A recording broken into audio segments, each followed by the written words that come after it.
ہمارے بھائی بہن یہ سمجھتے ہیں کہ روزہ شروع کرنا یہ سحری ختم ہونے کا تعلق اذان کے ساتھ ہے. اسی طرح جو ہم روزہ کھول لیتے ہیں اس کا تعلق بھی اذان کے ساتھ ہے. لہٰذا وہ کھاتے رہتے ہیں جیسے سحری کے اندر کھاتے رہیں سحری کے ٹائم میں اور اذان شروع ہو جاتی ہے.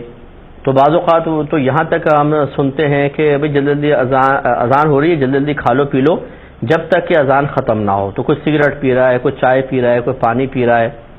اور بعض اتنے آگے بڑھ جاتے ہیں کہ وہ یہ کہتے ہیں کہ ابھی تو اس مسجد کی اذان ہوئی ہے، فلاں مسجد کی باقی ہے اور کھاؤ پیو جلدی جلدی. تو اس طریقے سے کرنے سے یاد رکھیں کہ روزہ نہیں رہتا ہے، کیونکہ روزہ بند ہونے کا تعلق اذان سے نہیں وقت کے ساتھ ہے. اور میں پہلے آپ کو مسئلہ بتا چکا ہوں کہ روزے کی ابتدا ہوتی ہے سحری کے ختم ہونے کے بعد.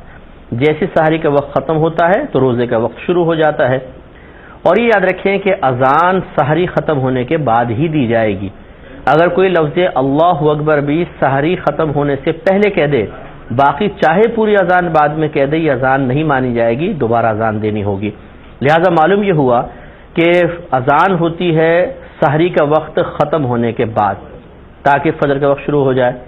تو گویا کہ جو اذانیں ہو رہی ہیں وہ سحری بند ہونے کے بعد ہو رہی ہیں.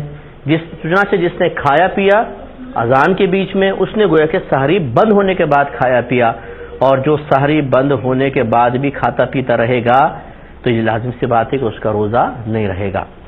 لیکن اگر یہ غلط فہمی مسئلہ معلوم نہیں ہے تو اس پر یہ ضرور ہے کہ کفارہ تو نہیں ہوگا لیکن قضا ہوگی اور وہ سخت گناہ گار ہوگا. ہاں اگر آپ نے کسی کو مسئلہ بتایا تو اس قسم کے جرأت مند لوگ ہمیں ملتے ہیں بعض اوقات، وہ کہتے ہیں کہ ہمارے گھر میں تو شروع سے ایسا ہوتا آیا، یہ کہاں سے نیا مسئلہ آ گیا.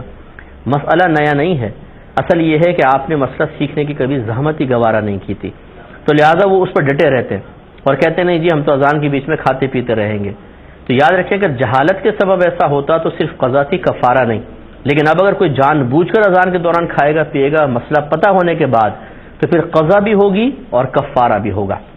اور کفارہ آپ کو پتہ ہے کہ 60 روزے لگاتار رکھنے ہوں گے، 60 روزے، اور ایک روزہ قضا کا وہ چاہے علیحدہ رکھ لیں، لیکن جو قضا کے روزے ہوتے ہیں جو کفارے کے روزے ہوتے ہیں یہ 60 کے 60 لگاتار رکھنے ہوں گے. ایک روزہ بھی درمیان سے چھوٹ گیا دوبارہ نئے سرے سے گنتی سٹارٹ ہوتی ہے. اور اگر کوئی روزہ رکھنے پہ قدرت نہ رکھتا ہو تو پھر 60 مساکین کو کھانا کھلانا ہوتا ہے. لیکن پہلے روزے رکھنے ہوں گے، اگر اس پہ قدرت نہیں ہے تو پھر 60 مساکین کو کھانا کھلانا. تو یہ جو بڑی جرأت مندی کے ساتھ بعض اوقات شریعت کو ہم اپنے ہاتھوں میں لے کر اور خود شرعی مسائل کا از خود فیصلہ کرنے لگ جاتے ہیں، یا ان شرعی مسائل کے حل کی بنیاد اپنے گھر کے رسم و رواج کو بناتے ہیں یا عام لوگوں کے عمل کو بناتے ہیں، یاد رکھیں اس سے بڑی تباہی پیدا ہوتی ہے اور انسان گناہ کبیرہ کا مرتکب ہوتا ہے، بعض اوقات تو کفر تک بھی پہنچ سکتا ہے. اس لیے اس سے اجتناب کریں.